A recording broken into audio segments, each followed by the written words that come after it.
여러분 연이어서 지금 사무엘을 상을 여러분과 내가 두 번째로 오늘 말씀이 들어갑니다. 사무엘상 4장 6절에서 11절입니다. 자, 읽습니다.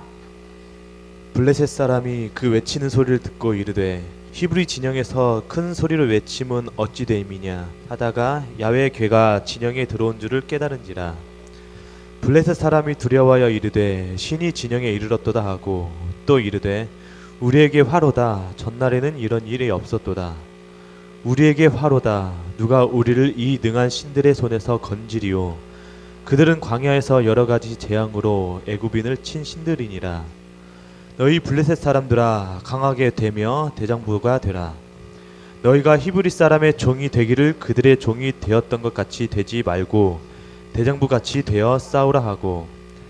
블레셋 사람들이 쳤더니 이스라엘이 패하여 각기 장망으로 도망하였고 사륙이 심히 커서 이스라엘 보병이 엎드려진 자가 3만 명이었으며 하나님의 괴는 빼앗겼고 엘리의 두 아들 홈니와 비느하스는 죽임을 당하였다. 아멘. 홈리와 비느하스 죽임을 당했습니다. 여러분 기도합니다. 주님 감사합니다. 오직 한 사람이라고 말한다면 이 땅에 누가 하나님의 사랑을 받고 누가 선택을 받겠습니까? 오직 한 사람, 내가 주인공이 되게 하여 주옵소서. 사무엘처럼 하나님의 선택받고 주인공으로서 이 땅을 당당하게 살게 하여 주옵소서. 예수 그리스도 이름으로 기도드리옵나이다. 아멘, 아멘, 아멘. 오늘 설교 제목이 오직 한 사람입니다. 자, 이스라엘 나라가 있습니다. 이스라엘 나라가 있는데 이 나라가 가장 이스라엘에서 그 백성들이 눈길을 간 거가 있었습니다. 가장 관심에 있는 곳이 성소에서도 하나님의 법궤였습니다. 법궤가 무엇일까요? 그림 한번 보여줄까요? 자, 이 금으로 된 법궤였습니다. 보십시오. 금으로 둘러싸여 있습니다. 자, 이 법궤는 얼마나 중요한지 이스라엘의 지성소, 성소에서도 지성소, 지극히 거룩한 성소라 해서 지성소에 이 법궤를 넣어놨는데 금으로 다 둘러져 있습니다. 자, 법궤 안에는 무엇이 있냐면 그 유명한 만나 항아리가, 금 항아리가 만나가 담겨져 있었습니다.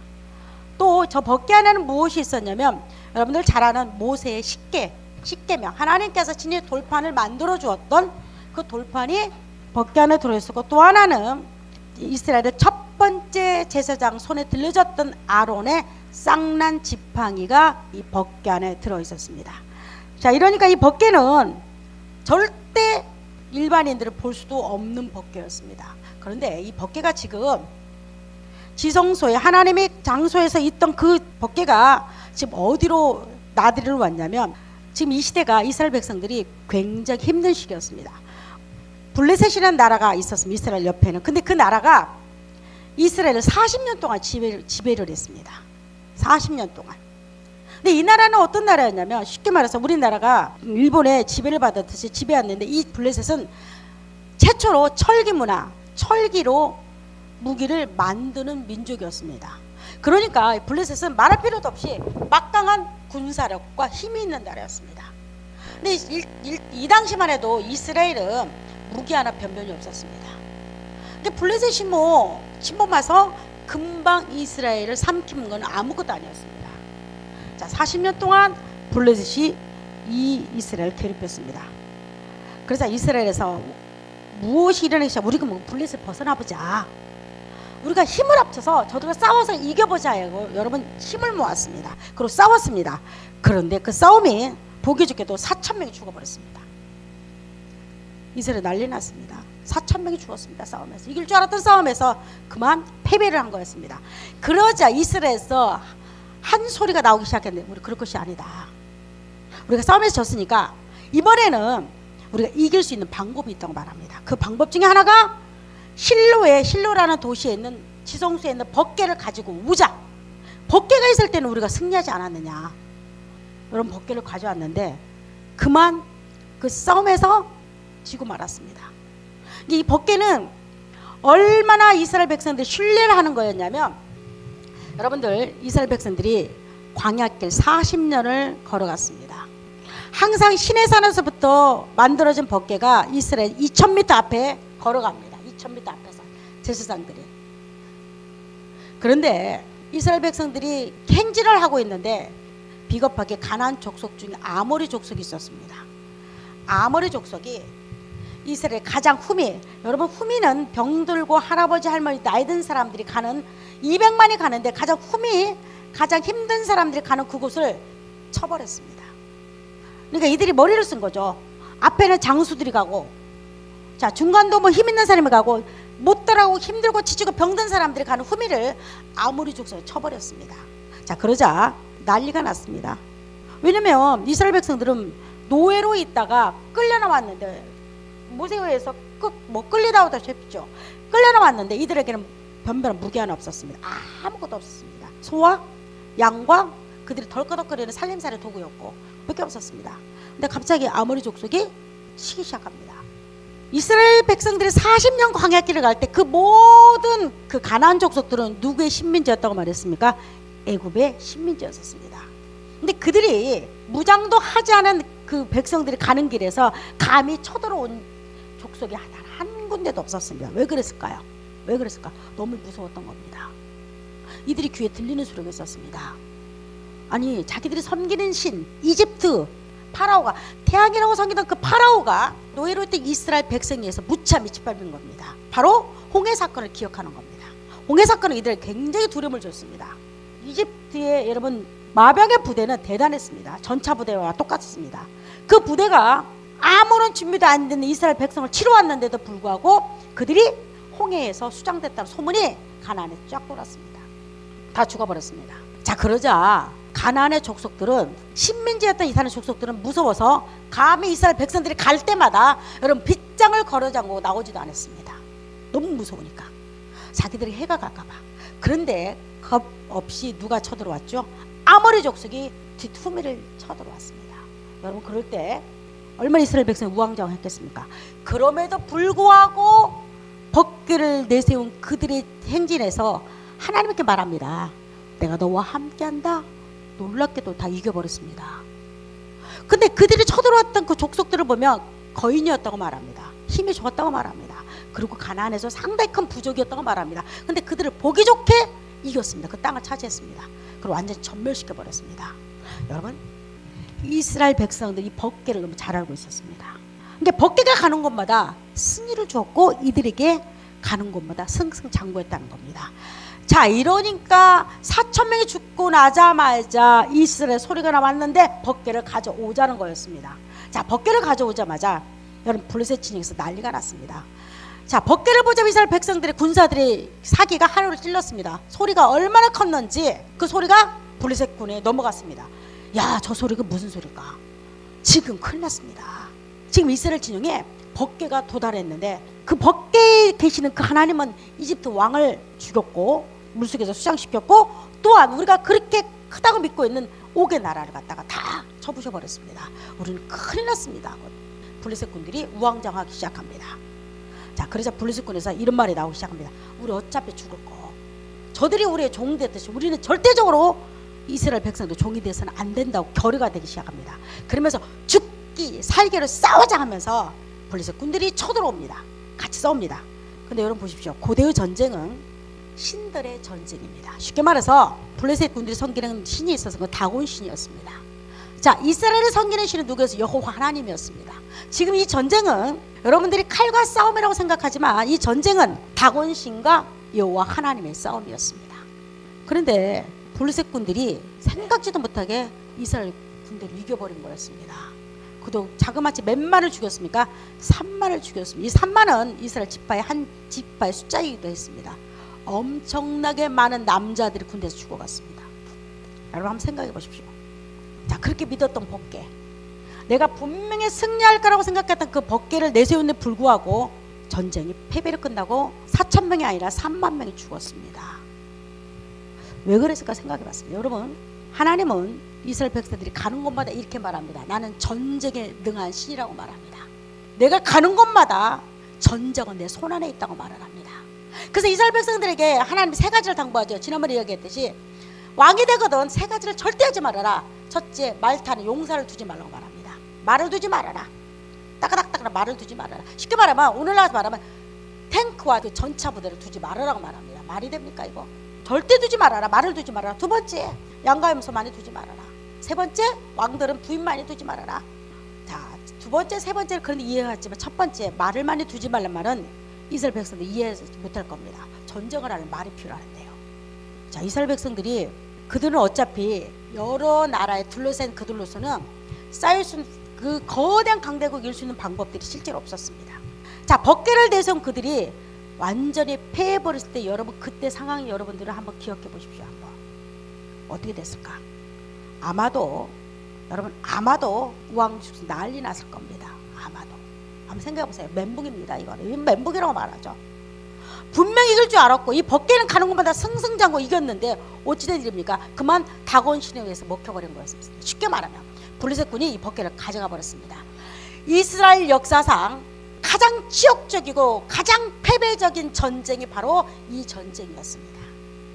어떻게 법궤를 뺏깁니까? 뺏겨버렸습니다. 한번 생각해 보세요. 얼마나 이들이 혼돈스럽고 무엇을 해야 할지 잃어버렸을 겁니다. 혼란스러웠을 겁니다. 두려웠을 겁니다. 좌절했을 거예요. 아니, 법궤를 뺏기다니. 이 법궤는 이들에게 어떤 존재였냐면 하나님이 우리와 함께 한다는 그런 의미가 있었습니다. 그러니까 법궤를 볼 때마다 하나님 우리와 함께 하지. 또 법궤를 볼 때마다 하나님은 은혜가 우리 건 있지 하고 이들은 그 마음을 든든히 먹었던 것이 법궤였습니다. 근데 이들이 보기 좋게 한 번도 하나님이 역사할 때 진 적이 없는 그 법궤가 그만 보기 좋게 이방인의 손으로 넘어가 버렸습니다. 그때의 상황을 한번 생각해 보십시오. 아마 이스라엘 백성들이 혼돈스럽게 빠졌을 겁니다. 이 사건은 얼마나 큰 사건이었냐면 엘리라는 제사장이 있었습니다. 이 제사장이 대제사장이 법궤를 뺏겠다는 소리를 듣는 순간에 의자에 그냥 넘어져서 죽고 말았습니다. 너무 큰 충격을 받아가지고. 그리고 이 전쟁으로 말미암아 그의 두 아들이 죽음을 당했습니다. 이 전쟁은 이스라엘 백성들에게 혼돈스럽고 혼란스러운 전쟁이었습니다. 그러면 이제 한번 생각해 봤습니다. 여러분 보십시오. 성경에 보면 하나님은 전쟁을 할 때마다 승리를 이스라엘 백성들에게 안겨주었습니다. 그리고 그들이 애굽에서 나왔을 때 손에 드는 지팡이 외에는 아무것도 없던 그들에게 거대한 부족을 철저히 부수게 만들었습니다. 근데 하필 아무리 철기 문화가 발달되고 아무리 여러분 군사력이 있고 힘이 있다고 말하는 블레셋군에게 하나님은 그보다 못한 존재일까? 누군가 이렇게 말할 겁니다. 블레셋이 워낙 셌나 보다. 여러분 그렇게 생각하시면 큰 오산입니다. 블레셋보다 더 센 이집트의 왕을 하나님 굴복시켰다는 사실을 여러분 잊어서는 안 됩니다. 그러면 왜 그랬을까? 왜 하나님께서는 법궤를 빼앗긴 걸 뻔히 눈으로 보고 알고 계시면서도 그들을 그대로 놔뒀을까? 왜 법궤를 뺏기게 놔뒀을까? 그리고 이방인의 손에 그것이 넘어가게까지 만들고 마치 하나님을 조롱하듯이 여러분 한번 생각해보세요. 블레셋의 그 승승장구가. 그래서 이 블레셋군이 얼마나 힘을 얻고 얼마나 의기양양했냐면 그 힘으로 이스라엘 진군에 들어옵니다. 진군에 들어요. 진군에 들어와가지고 그들이 세 가지를 했습니다. 첫 번째는 실로에 있는 하나님의 성전을 다 부셔버렸습니다. 그러니까 우습다는 거죠. 야, 다곤신보다 못한 여호와를 왜 섬기냐는 겁니다. 여러분 아마 다곤은 철로 만드는 큰 신상이었을 겁니다. 철로 만든 신상보다는 이 여호와를 섬긴다는 것이 우스운 겁니다. 전쟁에서 이겼기 때문에 다곤이 이긴 겁니다. 자, 다 부셔버렸습니다. 두 번째는 이스라엘 지역에 수비된 게 이스라엘의 국경 수비대가 수비대를 두었습니다. 그래서 이스라엘 감시하기 시작합니다. 철저히 감시합니다. 너희들은 우리 종이라고 말합니다. 그리고 세 번째는 이스라엘이 조그만하게 갖고 있는 무기고를 다 파괴시켜버렸습니다. 쉽게 말해 대장간을 다 없애버렸습니다. 그리고 너희가 무기 하나 만들고 싶어? 너희가 못 만들고 싶어? 그러면 어디로 건너가는 블레셋 가서 손을 싹싹 빌듯이 그들의 대장간을 쓰도록 했습니다. 이번 전쟁은 철저하게 이스라엘이 패배했습니다. 그리고 가장 치욕스럽고 기억하기도 싫은 전쟁이 바로 이 전쟁이었습니다. 역사상 이스라엘 백성들이 가장 치욕적인 전쟁이 이 전쟁입니다. 그럼 여러분들은 생각해 볼 겁니다. 하나님께 법궤까지 내세웠어요.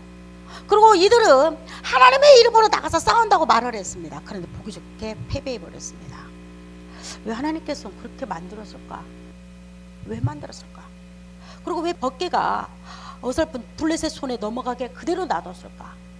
여러분 어떻게 생각합니까? 이 문제는 이스라엘 백성들의 굉장히 큰 교훈이었습니다. 여러분 지금 이 시대는 여러분 사무엘이라는 사람이 있었습니다. 법궤가 뺏겼을 때 엘리 제사장도 굉장히 힘들었지만 놀랬지만은 누가 가장 충격이 컸을 것 같습니까? 여러분 사무엘이었습니다. 오늘 성경의 본문에 사무엘이 나오지 않았습니다. 그러나 사무엘은 지금 전쟁의 한가운데 서 있는 사람이었습니다. 여러분 사무엘서 상을 1장 2장 1을 보면 사무엘이 어디서 잤냐면 하나님의 성전에 들어와서 잤습니다. 항상 성전에. 그리고 사무엘이 항상 들리는 음성이 있었습니다. 하나님께서 친히 사무엘아 사무엘아 불렀습니다.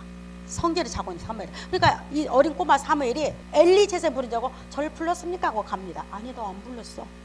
가서 자거라. 또 다시 누군가가 자기를 부릅니다. 두 번째 또 갑니다. 달려갑니다. 그저 또 그 제사장이 말합니다. 아니 나는 내가 너를 안 불렀어. 세 번째 사무엘아 사무엘아 또 부르니까 또 갑니다. 저를 불렀습니까? 아니 나는 너를 부르지 않았어. 하나님이 너를 부르는가 보다. 정말로 다시 사무엘아 사무엘아 부르기 시작합니다. 바로 그 장소가 법궤가 있는 장소였습니다. 여러분 사무엘은 누구보다도 법궤에 대한 신뢰가 컸던 사람 중에 하나였습니다. 여러분 아세요? 근데 사무엘이 보는 데서 여러분 이 법궤가 이방 신상으로 넘어갑니다. 하나님께서는 꼭 가르쳐주고 싶은 한 가지가 있었습니다. 혹시 여러분 중에서도 여러분의 신앙이 혹시 부족과 같습니까? 여러분 이 성경책에 능력이 있습니까? 여러분 혹시 이 성경책에 능력이 있습니까? 여러분들이 성경책 자체가 혹시 여러분들에게 품고자 하면 제가 능력이 임한데 여러분이 성경책 자체가 그렇게 능력이 있습니까? 아니죠. 여러분 성경책 자체가 능력이 있는 것이 아니고 성경책 안에 예수 그리스도가 능력이 있는 겁니다. 쉽게 말하면 이 법궤는 이들에게는 부족과 같았습니다. 이들은 법궤가 부족과 똑같았어요. 그래서 법궤 안에 계시는 하나님은 항상 어디에 계시나 법궤 안에 계신 줄 알았습니다. 여러분 하나님은 법궤 안에 계신 분이 아닙니다. 법궤는 상징이었습니다. 이스라엘 백성들의 상징. 이스라엘 백성들이 법궤 안에 계신 그 하나님을 봤지 하나님이 멀리 계신 걸 전혀 상상을 하지 못했습니다. 아마 사무엘은 그 충격이었을 겁니다. 하나님은 법궤가 비록 블레셋군에 가 있다 할지라도 하나님은 지금 누구와 함께 이스라엘 백성 가운데 함께 한다는 겁니다. 법궤가 멀리 가 있을지라도 하나님은 사무엘이라는 그 어린 지금 어린아이죠. 이미 커서 성인이 됐던 사무엘에게 함께 한다는 겁니다. 그리고 그 하나님은 역사를 주관한다는 겁니다. 쉽게 말해서 법궤가 역사를 주관하지 않습니다. 이스라엘 백성들이 그렇게 법궤를 신성시하던 그 법궤가 그들을 지켜주고 그들과 함께하고 그들과 더불어서 동행하지 않는다는 겁니다. 하나님은 법궤에 갇혀있는 분이 아니고 내가 어느 장소 이스라엘 백성들은 어느 곳에 그 광야길에 갈 때도 그 함께 했었고 내가 집에 있을 때도 함께 했었고 하나님은 내가 어느 곳에서 있든지 간에 여러분과 함께 한다는 사실입니다. 여러분들 이 성경은 우리 부족이 아닙니다. 여러분 성경은 부족이 아니에요. 성경은 그 속에 있는 예수 그리스도가 내 심장 속에 들어왔을 때 비로소 그것이 능력 가운데 임해지 성경을 100번 10권 싸놓고 성경으로 집을 똘똘 바르고 어떤 사람들이 성경으로 다 도배를 한다 할지라도 성경은 여러분에게 능력을 주지 못합니다. 성경 안에 있는 예수 그리스도가 여러분에게 능력을 줍니다. 여러분 믿습니까? 정말로 이 사건은 사무엘을 굉장히 크게 쇼크가 됐을 겁니다. 그리고 크게 깨달으면서 겁니다. 하나님은 내가 지성소에서 만났던 그 하나님은 법궤에 갇혀있는 분이 아니구나. 하나님은 어느 장소 어디고 피로 법궤가 블레셋에 가 있을지도 하나님 나와 함께 할 것이고 우리 이스라엘 백성이 함께 한다는 사실입니다. 이건 놀라운 이스라엘 백성들의 큰 교훈이었고 하나님 주자는 메시지였습니다. 여러분 보십시오. 혼란스럽고 당황스럽고 인생에 살다 보면 정말 내가 원했던 내가 바랬던 모든 것도 무너질 때도 있어요. 내가 꼭 이것만큼은 나를 도와줄 것 같고 이것만큼은 나에게 전부 내 힘이 될 것 같다고 말하지만 때로는 무너질 때도 있습니다. 인생이란 것이 내 뜻대로 되는 사람들이 별로 없습니다. 만약에 누군가가 내가 생각한 대로 내가 준비한 대로 됐다고 말하는 사람들은 다 거짓말을 생각하면 됩니다. 제가 나이가 50이 넘어가 보니까 내 뜻대로 됐다면 난 여러분들에게 직장 정말 좋은 직장을 다 안기고 싶은 겁니다. 이스라엘 백성들은 하나님을 알 때 부족처럼 여겼습니다. 오늘날 많은 기독교인들이 교회를 다니도 부족처럼 여깁니다. 내가 필요할 때 내가 돈 받을 때 여러분 하나님 부족이 아닙니다. 여러분의 생명을 주관하는 분입니다. 여러분의 삶을 주관하는 분입니다. 여러분의 사고를 바꿔놓는 분입니다. 이스라엘 백성들이 부족처럼 여기는 그 하나님을 여러분 사무엘은 이렇게 성경은 설명합니다. 왜 하나님께서 사무엘에게 이제 곧 사사가 되고 이스라엘 백성을 통치할 그 사무엘의 그 목전 앞에서 법궤를 뺏기는 그런 일을 보여준 그 이유 중에 하나가 있습니다. 여러분 사무엘 한번 봅니다. 내가 나를 위하여 충실한 제사장을 일으키리니 그 사람은 마음 내 뜻대로 행할 것이라. 내가 그를 위하여 견고한 집을 세우리니 그가 나의 기름 부음을 받은 자 앞에서 영구히 행하리라. 사무엘이 자라매 여호와께서 그와 함께 계셔서 그의 말이 하나도 땅에 떨어지지 않게 하시니 단에서부터 브엘세바까지의 온 이스라엘이 사무엘은 여호와의 선지자로 세우심을 입은 줄을 알았더라. 여러분 이 당시 이 사사시 때는 이스라엘 백성들이 죄악에 관연했습니다. 엘리 두 아들들이 있었는데 엘리 대제사장 아들들조차도 하나님 앞에서 그가 섬기는 모든 제물을 가르쳤습니다. 그리고 장막의 수종드는 여자들에게 아주 농을 걸고 아주 못된 행동을 다 했습니다. 그러니까 이스라엘 백성들이 죄악에 가득 관연할 때가 엘리 제사장 시대라고 생각하면 됩니다. 왜냐하면 블레셋 나라가 그들을 침략하고 그들을 지배했을 때는 죄악 때문에 하나님이 더 이상 그들에게 손을 거둬들인 거였습니다. 자, 이때 단 한 사람이 있었습니다. 하나님의 눈동자를 고정시키는 단 한 사람이 있었습니다. 그 누구였겠습니까? 사무엘이었습니다. 사무엘을 말하기는 성경이 이렇게 말합니다. 내가 나를 위하여 충실한 제사장이라고 말합니다. 그 사람은 마음과 내 뜻대로 행할 거라고 말합니다. 그러니까 다른 사람들은 하나님을 부족처럼 여겼습니다. 내가 좋으면 삼키고 싫으면 뱉는 겁니다. 내가 좋을 때 필요할 때 쓰고 내가 또 싫으면 버리면 됩니다. 여러분 장식구처럼 생각했습니다. 그러나 사무엘은 그는 하나님의 합한 자였습니다. 그리고 하나님의 그 그를 만나고자 했고 그를 찾고자 하는 사람이었습니다. 그래서 3만 명이 죽어갑니다. 여러분 보십시오. 3만 명이 죽어갑니다. 이스라엘 남자들이. 그리고 전쟁에서 패했습니다. 법궤가 뺏겼습니다. 그럼에도 불구하고 단 한 사람을 하나님은 찾으십니다. 그게 사무엘이었습니다. 왜 사무엘을 그처럼 하나님 부른 이유 중에 하나가 있습니다. 이스라엘은 제사장의 그 사사시대에서 왕정으로 넘어가는 시기였습니다.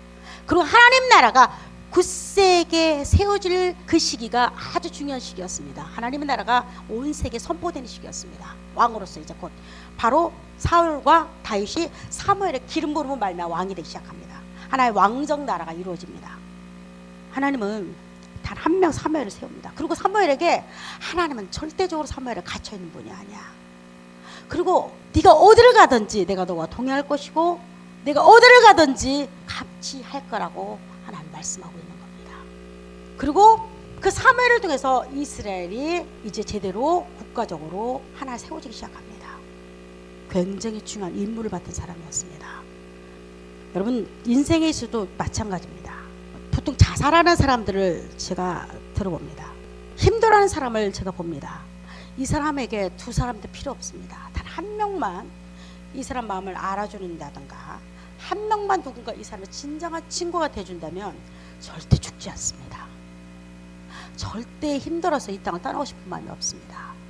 한 사람을 누구를 만나에 따라서 단 한 사람이 누구와 대화하고 누구와 교제에 따라서 인생이 확확 달라지기 시작합니다.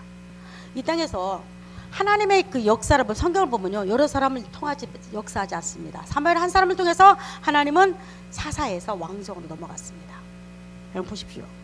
모세 하나가 이스라엘 백성 끌어냅니다. 모세 하나가 이스라엘 백성 끌어내요. 여러분 노아 시대 때도요 그 당시 세계 인구가 2억 정도 됐다고 말을 합니다. 근데 성경은 말하기를 이 땅에 죄가 관연했고 죄가 관연했다는 소리는 뭔 줄 아세요? 동성연애가 다 창궐할 때가 옵니다. 세상에서 가장 지저분한 죄 중에 하나가 동성연애입니다. 소돔과 고모라가 왜 망했냐고 묻는다면 동성연애였습니다. 여러분 폼페이 하루를 보면 동성연애를 말할 필요도 없고 이들이 음식을 하루 종일 먹는데요. 먹다 보면 사람이 배가 한계가 있잖아요. 그러면 다시 가 토한대요. 토하고 그저 또 누워서 또 먹는데요. 이건 죄악의 극치입니다. 여러분 음식을 하나만 말아서 그러지만 이들은 그 탐심과 탐욕이 죄악의 극치를 달려갑니다. 얼마나 그 폼페이 하루를 보니까 그 보석을 움켜쥔 사람 너무 두려워가지고 그 상태 그대로 그들이 다 화산재에 덮여 있었습니다. 이 땅에 죄악이 가득 찼을 때 하나님 단 한 사람을 찾는데 그게 노아였습니다. 여러분 노아는 바보 같은 사람이었습니다. 자 노아 시대 때 여러분 비가 오지 않았습니다. 지구의 수막이 덮다 보니까 얼마나 많은 이슬과 촉촉함이 모든 생물을 덮었습니다. 그리고 또 하나가 지구의 생물들이 얼마나 크게 키가 자랐냐면 수막이 있으면 자연이 차단이 된다고 돼요. 그래서 여러분 900년, 500년 사는 겁니다.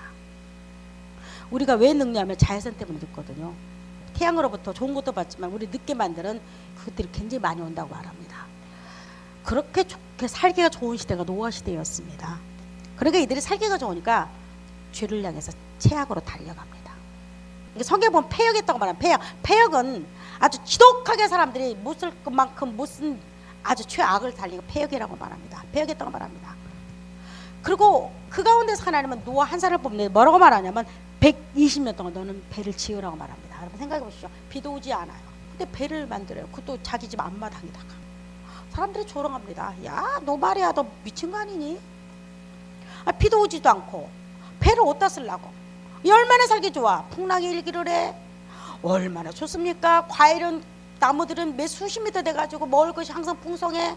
땅에 심기만 하면 다 잘 때 이렇게 좋은데 왜 너는 배를 만드니? 너 바보 아니야? 너 미친 거 아니야? 정말 성경 그렇게 말합니다. 노아를 그렇게 말했다고. 120년 동안 노아가 배를 질 때 단 한 사람도 노아 말을 귀담아 들은 자가 단 한 명도 없다고 말합니다. 120년 만에 하나님의 주면 대홍수가 이 땅에 쏟아지기 시작합니다. 그리고 그 8식구가 여러분 사이조차도 오지 않습니다. 사이도 조롱합니다. 아버지 무슨 말입니까? 이렇게 살기 좋은데 무슨 비가 옵니까? 사이도 배에 들어오지 않았습니다. 그 집 식구 8식구가 배에 타고 여러분 다시 하나님의 또 다른 세상으로 준비를 합니다. 여러분 지구 역사도 마찬가지입니다. 단 한 사람입니다. 사무엘 한 사람이 3만 명이 죽는 마당에도 사무엘 한 사람을 하나님 쓰시기를 원했습니다. 그리고 이 지구가 그렇게 죄악덩어리고 도저히 살 수 없다고 말하는 그 시기에도 하나님 노아 한 사람 뽑았습니다.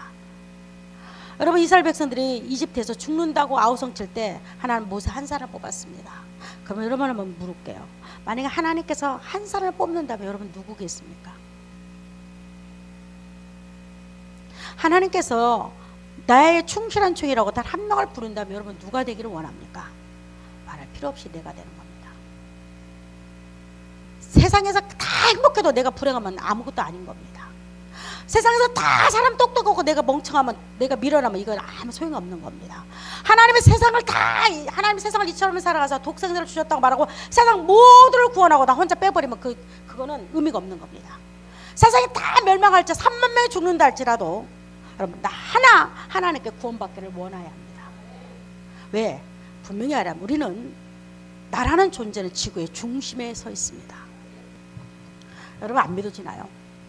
하나님이 지구 중심에 단 한 사람을 세운다면 여러분 똑똑한 대통령도 아닙니다. 유엔 사무총장도 아닙니다. 유명한 영화배우도 아닙니다. 그리고 나보다 훨씬 똑똑해서 박사 몇 개 받은 사람도 아닙니다. 그리고 집이 행복해가지고 부모 밑에서 막 깔깔 웃는 그 사람도 아닙니다. 내가 비록 환경적으로 힘들고 어렵고 고달프고 아무것도 아니고 내가 절망하고 또 절망해서 사람들이 헉 하고 내가 살 소망을 잃었다 할지라도 하나님이 단 한 명을 찾는다면 그런 나를 찾고 있다는 사실입니다. 이게 성경의 진리입니다. 성경은 항상 하나님은 한 사람을 통해서 역사하기를 원해요. 여러분 이 세계가 썩었다고 말합니다. 동성연애가 창궐합니다. TV 볼 때마다 우리도 머릿속에 어느 날부터 동성연애는 개인의 취향이라고 느껴지지 않습니까? 여러분 어떻게 느낍니까? TV에 도배로라도 만지. 그러면서 우리 머릿속에 뭐가 있는 줄 알아요? 여러분 개인의 취향이야. 우리 개인의 취향 나왔죠. 개인의 취향이야. 뭐 저 사람이 취향이 성적인 취향이 저 사람은 그 같은 동성인가 보지? 그럼 우리는 그걸 인정해 줘야지. 여러분 이렇게 생각 들지 않나요? 그래서 성경 말하기를 죄악에 가득 찰 때는요 나도 모르게 똑같은 마음으로 들어갑니다. 그리고 말하기를 우리는 개인의 취향이라고 말합니다. 분명한 것은 만약에 동성연애가 이 땅에 창궐하다면 다 찬다면 예수 그리스도가 분명히 올 때라고 생각하면 됩니다. 예수님이 언제 오냐고 누군가 물을 겁니다. 예수님이 오지 않는다고 말할 겁니다. 그러나 성경은 말하기를 이 땅의 멸망이 언제 오냐고 묻는다면 이 땅에 다시 정말로 지구상에서 사람들 겁니다. 이 지구가 또 폭발하기 5분 전이라고 말합니다. 만약에 지구가 정말 폭발하기 몇 분 전이라고 말한다면 다른 거 볼 거 없습니다. 이 지구상 개인의 취향이 차고 넘칠 때 옵니다. 죄악이 관연하고요, 썩어 빠지고 문드러지고 또 세상에 살 수 없다고 말하고 세상에 더 이상 선이 없다고 말하고 선한 사람 없다고 말한다 할지라도, 만약에 여러분도 그런 세상이 날지라도 하나님의 단 한 사람을 찾고자 할 때는 여러분 다른 사람은 납니다. 여러분 납니다. 구원받은 납니다. 용서받은 납니다. 적으로 예수를 부적이 아니고 그 하나님의 살아계심과 그 하나님의 살아계심에 내 모든 죄가 용서받고 내가 다시 새 생명을 누린 납니다. 나는 비록 똑똑하지 않아도 됩니다. 나는 집안이 훌륭하지 않아도 됩니다. 나는 배움이 없어도 됩니다. 그리고 내가 남들 앞에서 자랑할 거 아무것도 없습니다. 그럼에도 불구하고 한 사람을 찾는다면, 하나님의 한 사람을 찾는다면 여러분 세계적 유명한 목사도 아닙니다. 제가 누누이 말하지만 납니다. 입니다. 이 지구가 60억 중에서 59억 9,999구 다 멸망한다 할지라도 너무 이기적인 말 같지만 나 한 사람이 가장 중요한 겁니다. 여러분 믿습니까? 우리 존재는 그런 겁니다.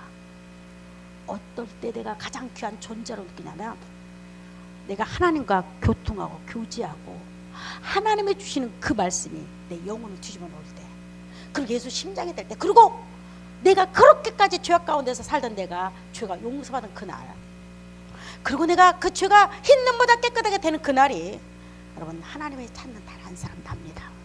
여러분 믿습니까? 사무엘은 한 사람이었습니다. 하나는 3만 명 죽인다 할지라도 사무엘 한 사람에게 뭔가 주고 싶었던 겁니다. 여러분들은 이렇게 말할 겁니다. 하나님 너무 잔인하지 않아? 하나님 방법이 너무 잔인하지 않아? 지구는 전쟁의 역사예요. 어떻게 보면 여러분들, 여러분 속에서 혹시 나는 참 볼품없어, 나라는 존재는 왜 이렇게 어설플까, 나는 왜 세상에 대해서 사람들이 나를 인정해주지 못하는 것 같아, 나는 살아봤자 뭐해? 이렇게 생각하는 사람이 있을 수가 있습니다. 그러나 보십시오, 사람들이 나를 무시한다 할지라도, 사람들이 나를 인정해주지 않는다 할지라도, 사람들이 나를 별 볼일 없다고 생각한다 할지라도 사무엘을 하나님이 들어서 단 한 사람 세웠듯이 여러분들은 세상의 주인공입니다. 믿습니까? 여러분들은 세상의 주인공입니다. 누가 뭐래도 여러분 세상의 주인공입니다. 내가 비록 힘들고 때로는 내 길이 헐하고 정말 정리되지 못하고 자랑할 것도 없어요. 여러분 우리가 뭐 자랑할 거 누가 있겠습니까? 저도 자랑할 거 없습니다. 그럼에도 불구하고 단 한 사람, 지구상에 단 한 사람, 가장 귀중한 사람 누굽니까? 여러분 크게 대답해 보십시오. 가장 지구상에서 귀중한 사람이 누굽니까? 공부 못해도요, 여러분 공부 못해도 꼴등해도 가장 귀중한 사람은 납니다. 여러분 공부가 인생의 전부 아닙니다. 얼마든지 잘할 수 있습니다. 기회는 할 수만 있으면. 내가 공부 못해도 어떤 사람은 또 다른 것으로 하나님께 달란트를 받은 자입니다. 자, 여러분 세상에서 가장 귀중한 사람 누굽니까? 여러분 믿습니까? 여러분 가장 귀중한 사람 누굽니까? 세상에 나입니다. 여러분 가장 귀중한 사람 누굽니까? 나입니다. 여러분 그럴 때 예수 믿고 이 마음이 차고 넘칠 때요, 여러분 이상하죠? 많은 사람 만나도 기쁩니다. 그리고 혹시 여러분 중에서 나는 남자친구가 없어, 걱정하지 마십시오. 내가 가장 세상에 귀중하다고 느끼고 멋지게 당당하게 살아갈 때 남자들이 이제 줄 섭니다. 하나 둘 셋 넷 다섯 여섯 쭉 써서 여러분 고르면 됩니다. 남자도 마찬가지입니다. 나는 여자친구도 없고 나는 없는 것 같아, 걱정하지 마십시오. 인생 한순간에 역전합니다. 성경은요 다 역전하는 인물들이에요. 성경에 누가 똑똑합니까? 다 역전하는. 지금 사무엘이 여기서는 조금 똑똑하나요? 아닙니다. 성경에는 여러분보다 더 찌질이고 못난 사람들이 예수 만나서 역전하는 인생이 성경의 역사입니다. 그래서 이렇게 말하면 됩니다. 세상에서 내가 비록 지금 가진 거 없어도요 한순간에 반전하는 겁니다. 여러분 반드시 어느 날 이렇게 앞으로 우리 교회 다니도 1, 2년을 이렇게 간증하는 우리 청년들 간증집이 곧 나오죠. 그 책 읽어보면요 어쩌면 하나가 다 찌질인지 몰라요. 가슴속에 다 아픔들이 있어요. 자기만의 아픔들이 있습니다. 그 아픔 없는 사람은요 성숙되지를 못하는 겁니다. 여러분 아픔 있나요? 아픔 있어요. 저도 있고요. 여러분 다 있습니다. 그러나 이 아픔이 언제 성숙되고 언제 치유받고 언제 정말 여러분 금처럼 보석처럼 빛날 때가 있냐면 하나님으로부터 용서받는 그 마음이 있을 때, 그리고 하나님으로부터 인정받을 때, 그리고 내 속에서 그렇게 바글바글 했던 내 죄악의 문제가, 나의 삶의 문제가 해결받는 그날에 세상에서 가장 한 사람을 찾는 바로 나라고 인정되는 겁니다. 여러분들 다시 묻건데 하나님이 60억 인구 중에서 가장 귀한 사람이 누구냐고 묻는다면 여러분 누굽니까? 나예요. 답니다. 그만큼 나라는 존재가 귀중한 겁니다. 60억 인구 중에서 3만 명이 죽어가도 한 사람 사무엘을 찾았듯이 여러분 이 지구가 다 멸망한다 할지라도 한 명은 구원받는다면 여러분 누굽니까? 여러분 짱입니다. 최고. 기도합니다. 주님 감사합니다. 세상에 많은 사람들이 치유받고 또 힘들고 또 어렵고 또 어려워도 그리고 때로는 죽고 싶고 힘들 때마다 주님 단 한 사람이 부른다면 나임을 고백하게 하여 주시면 감사합니다. 이 고백이 주님 오시는 그날까지 이어지게 하시고 끊어지지 않게 하시고 예수 그리스도와 함께하게 하여 주옵소서. 예수 그리스도 이름으로 기도드리옵나이다. 아멘, 아멘, 아멘.